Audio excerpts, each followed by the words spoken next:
Երբ բարձր մագնիտուդով երկրաշարժ է լինում, Գառնիի սեյսմիկ պաշտպանության տարածքային ծառայություն ՊՕԱԿ-ի տվյալների հավաքման եւ օպերատիվ մշակման սենյակում այս ձայն է լսվում։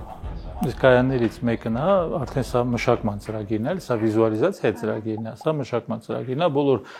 կայանները բացում ենք, էպիկենտրոնը որոշում ենք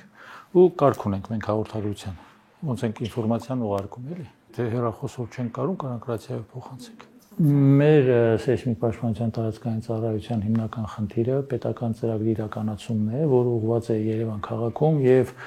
Հայաստան պետության տարածքում սեյսմիկ ռիսկի նվազեցմանը, որը իր մեջ ներառում է սեյսմիկ մոնիտորինգ, սեյսմիկ վտանգի գնահատում, սեյսմիկ ռիսկի գնահատում, հիմնված շենքերի խոցելիության, վտանգի վրա, բնակչության ուսուցում։ Այստեղ են միացված մեր ծառայության, ինչպես նաև միջազգային ցանցին միացված մեր սեյսմիկաների տվյալներն են այստեղ հավաքվում եւ վերլուծվում են։ Այստեղ մեզ մոտ դուք տեսնում եք Հայաստանի Հանրապետությունում տեղադրված մեր ծառայությանը պատկանող սեյսմիկ տվիչներից ստացվող տվյալները, որոնք որ շուրջօրյա մեզ մոտ արտապատկերվում են այս մոնիտորի վրա։ Բոլոր բաները գրինվիչով են անում, որ կարողանան հետո, ասենք, ենթադրենք մենք ու հարևան պետությունների ժամային տարբերությունն են, որ չխանգարի, դա համար բոլորը մի ժամով են աշխատում գրինվիչով։ Մեր տարածաշրջանը գտնվում է Ալփ-Հիմալայան սեյսմոակտիվ գոտում, որտեղ բնորոշ են երկրաշարժեր։ Հայաստանում երկրաշարժեր գրանցվում են ամեն օր, օրը մի քանի անգամ, սակայն շատ դեպքերում մարդիկ դրանք չեն զգում։ Հանրապետությունում տեղադրված սարքերն են գրանցում։ Բայց շատ հաճախ նաև ենթադրենք տեղի ունենում թույլ երկրաշարժեր, բայց որևէ բնակավայրին շատ մոտ, մենք այդ ինֆորմացիան նույնպես տալիս ենք։ Եթե այդ երկրաշարժը տեղի ունենար, ենթադրենք այն հեռավորության վրա, որ զգացված չլներ, որևէ բնակչության կողմից, ենթադրենք 2.1 մագնիտուդով, օրինակի համար, իհարկե հաղորդագրություն չեն տեղադրում։ Էպիկենտրոն որոշելու ճշտությունը կախված է կայանների քանակից։ Ենթադրենք, եթե մենք ունենանք սահմանի վրա, հայ-վրացական սահմանի վրա, օրինակ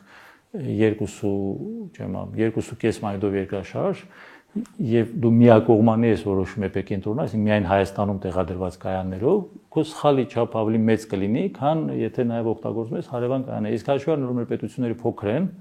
ասենք 10 կիլոմետր սխալը արդեն մի բնակավայրից մի բնակավայր կգցի։ Հենց էպիկենտրոնի ճշտությունից է սկսում այդ սեյսմիկ վտանգի գնահատման աշխատանքները։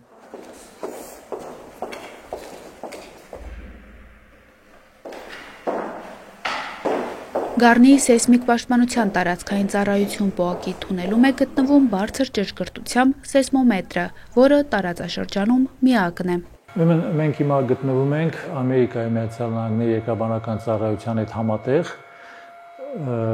միջազգային սեյսմոլոգիական ցանցի Գառնի սեյսմիկ կայանի սենյակում,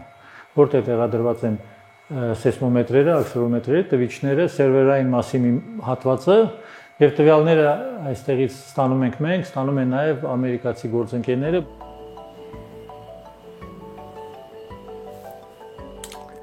Կենտրոնում նաև կա հիդրոէլեկտրոքիմիական լաբորատորիա, որտեղ ամեն օր նմուշներ են հավաքվում հորատանցքերից եւ որոշում միկրոէլեմենտներ, որոնք օգտագործվում են որպես երկրաշարժերի կանխատեսման տվյալներ։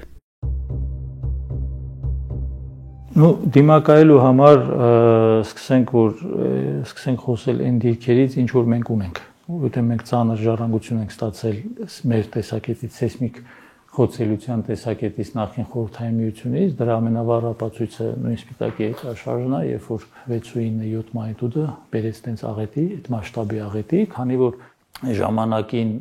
շենքերը նախագծվել եւ կառուցվել են շատ ավելի ցածր սեյսմիկ վտանգի համար, քան իրականում գոյություն ունի։ 9-10 բալանոց գոտում նախագծվել են 7-8 բալանոց շենքեր։ Դրանից սկսում է մեր խնդիրները։ Այսինքն դիմադրելու կամ դիմակայելու առաջի պայմանը սեյսմական շինարարությունն է։ Կենտրոնում շուրջօրյա հերթապահում են։ Սարքավորումների կողքին լինում են 2 հերթապահ օպերատոր եւ 1 պատասխանատու հերթապահ։ Երկրաշարժի ժամանակ շենքի առաջին եւ երկրորդ հարկերում գտնվող մարդկանց խորհուրդ է տրվում արագ դուրս գալ շենքից դեպի բաց տարածություն։ Իսկ ինչ են անում այս շենքում գտնվող հերթապահ օպերատորները։ Ընդհանրապես մտավ երկրաշարժը, անկախ ամենից շենքը ցցվեց, բայց օպերատորը իր տեղում ինքը իր աշխատանքն է կատարում։ Հենց Երևանի երկրաշարժի ժամանակ ստեղ լավ շենքը ցցվել է։ Իսկապես հերթապաները, որտեղ մենք եկանք Երևանից եւ իրենք նկարվում, շենքը ցցվել է, բայց օպերատորը ինքը իր տեղը նստած էպիկենտրոն էր որոշում, որպեսզի ասի որտեղ է տեղի ունեցել։ Այսքան տարվա մեր աշխատանքի ինքը ցույց է տվել, որ հերթապա օպերատորը ինքը առաջինը մասնագետ է։ Երկրաշարժի կանխատեսումը ինքը բուն այն կանխատեսումը, որ դուք ասում եք, պատկերացնում եք երևի թե օրով, ժամով, դա չլուծված գիտական խնդիր է ու հավանաբար երկար տարիներ չի լուծվելու, ճիշտ է։ Մի դեպք կա Չինաստանում հաջող, բայց նաև բազմաթիվ դեպքեր կա, որ փորձել են ու դա բնական է, որովհետև նույնիսկ շատ հաճախ, երբ որ տեսանելի են բոլոր վտանգները, կանխատեսումը, նույնիսկ եղանակի տեսությունը հավանական են տեղումներ, կա նման արտահայտություն։ Հաշվի առեք այդ մեր դժվարության աստիճանը, որ տեղի ունենում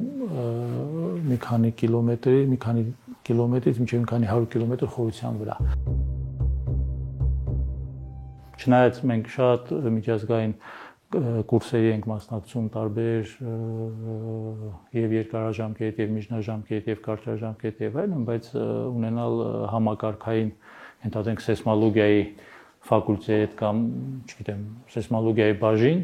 շատ օգտակար կլինի։ Սեյսմոլոգիա գիտությունը չի սկսում երկրաշարժ մշակելով ու էպիկենտրոն որոշելով։ Բազում մարման մոդելներ, խզվածքի բնութագրեր եւ այլն, շատ մեծ դաշտ է, շատ մեծ։ Բայց ընդհանուր առմամբ ինքը սեյսմոլոգիան կրկին համաշխարհային մակարդակով փոքր հասարակություն ունի, շատ սպეციფიկ լինելով։